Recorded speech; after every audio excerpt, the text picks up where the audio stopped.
Domestic violence. Even the mention of the words conjures up the larger-than-life image of some battered woman on a highway billboard, a day-glow orange hotline number beneath her bruised profile, and some catchy slogan like "Love shouldn't hurt." And no, I'm not insensitive to battered women. My heart goes out to any real victim. But the day I see images of bruised men on those billboards, I'll be less prone to being offended at seeing the images of beaten women. Too many of them are being propped up like the starving children you see on your TV at 2 in the morning. You know, the ones you can feed, clothe, and send to Harvard for $12 a month.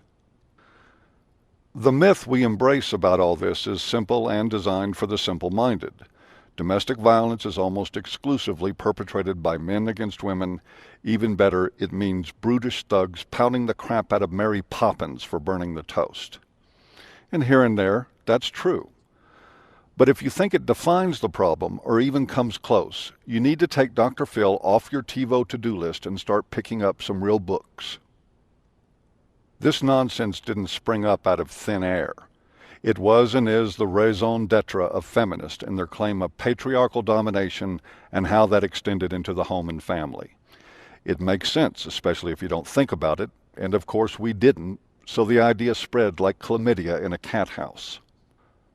But let's think about it now. You deserve a lot more depth than is offered in a soundbite. I'll start with some research that most would feel was from a reputable source, the Centers for Disease Control and Prevention in Atlanta, Georgia. This is the summary of their findings as published in the American Journal of Public Health, May 2007. First, almost 24% of all relationships had some level of violence.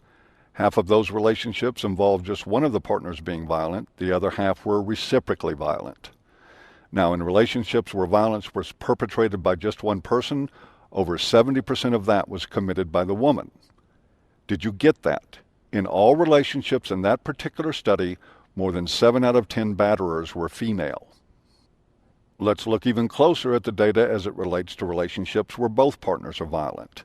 This half is even more interesting. The study concluded that reciprocally violent relationships were most likely to result in injuries, particularly to women. They were also a solid predictor of future repeated violence for women, but not men. In other words, women who engaged in mutual combat with men were much more likely to have a pattern of instigating repeated assaults.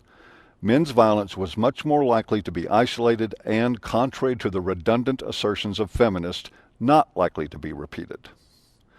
Now let me sum up those conclusions in a clearer form of English. Relationships where both are violent are more likely to result in the woman getting hurt. Those relationships are also marked by women who are much more likely than men to initiate and maintain that violence in the first place. We have a common expression for much of the men's violence in these situations. It's called hitting back. There is no real excuse for violence, ever, some would say. But there is legal and, in the belief of many, moral justification for self-defense. Either way, it is a judgment call made after and only after an attack has been made. I'll leave it to the attacked to make their own call. In fairness now, it has to be pointed out that this one study, for many reasons, including methodology, can't fairly be generalized to the entire population. And one study alone is easy enough to dispute, even from a sound source. So let's look at 100 more. Professor John Archer is a psychologist at the University of Central Lancashire and the esteemed head of the Aggression Research Group at the same university.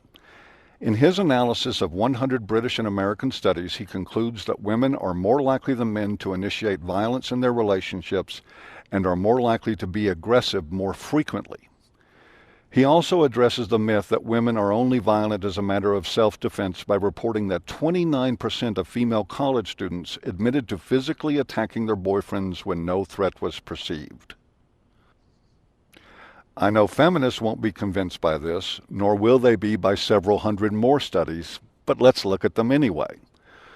Professor Martin S. Fibert of the California State University Psychology Department conducted an analysis of 249 scholarly investigations, 194 empirical studies, and 55 reviews regarding domestic violence. The aggregate sample size in the reviewed studies was over 250,000 people. Fibert's conclusion? Women are as physically aggressive or more physically aggressive in relationships than men. And if you think that the incidence of female on male violence is somehow balanced by women suffering more injuries at the hands of men, think again. There are widely conflicting studies on this. Some of them place women at greater risk, but many of them place men. If we examine Feibert's annotated bibliography, which covers an exhaustive amount of studies, there are many times more studies cited that show women more likely to inflict serious harm, including with the use of weapons, than are men. Are there other studies that contradict this? Absolutely. But there is a significant enough body of evidence to make three things patently clear. One, domestic violence is not a product of gender. Attributing it to one gender over the other is not only misleading, it actually hinders efforts to address the problem. Two, society is wildly misinformed about the nature, origins, and realities of domestic violence. And three, most of our legal and political handling of domestic violence is based on the myths and not the realities, leaving us to put all of our resources into half of the problem. As in so many other ways, we demonstrate a cultural tendency to remake reality, even embrace lies, when the truth about the fairer sex doesn't make them look all that fair. Now, many people of sound mind might well say, fine, let's just focus our attention on dealing with abusers and the abused regardless of sex. But to say things are not that simple is a monumental understatement.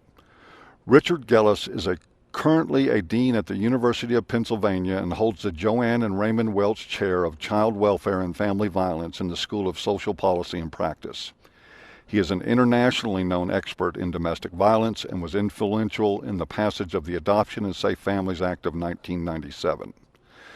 Gellis wrote, regarding his work with Suzanne Steinmetz and Murray Strauss, quote, "The response to our finding that the rate of female-to-male violence was equal to the rate of male-to-female violence was not only produced heated scholarly criticism, but intense and long-lasting personal attacks. All three of us received death threats. Bomb threats were phoned into conference centers and buildings where we were scheduled to present." Now, is it just me, or is making terroristic threats of bombing and murder a rather strange way to protest being called violent? Returning to the evidence, though, it would be easy to make an argument that domestic violence is more a female than a male problem. There are, after all, numerous studies that support that conclusion. But that would be as pointless as the current paradigm and might result in my car blowing up the next time I start it.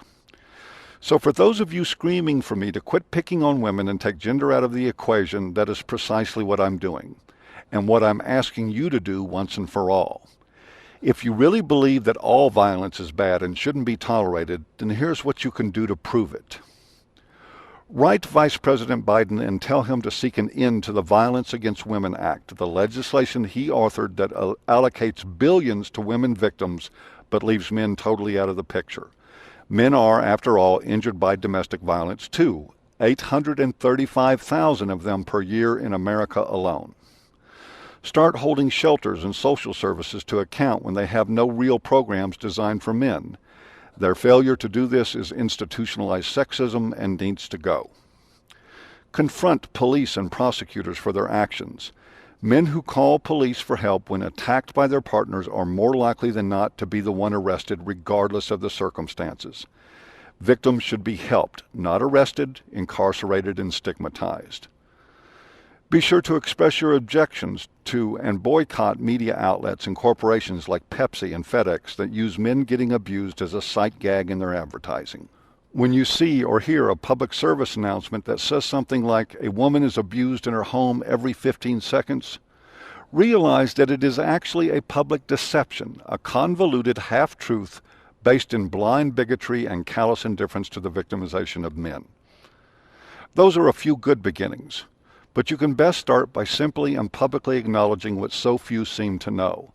Domestic violence has nothing to do with what sex you are. It never has. Disinformation is a poor way to address social ills.